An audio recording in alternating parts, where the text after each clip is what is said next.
Mangaon ta karog manapak no iniguman so galugaw man sila.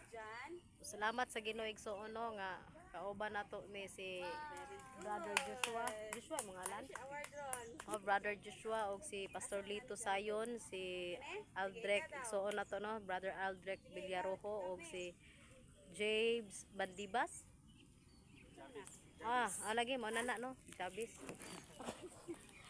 So, karon igsoon. So naapod no, na mga bata.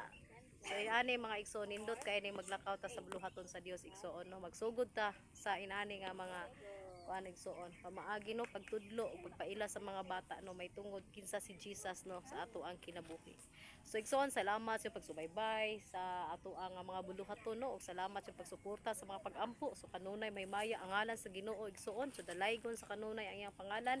So ang dungog himaya diha ra gyud kaniya in Jesus name no. Dalaygon ang Dios.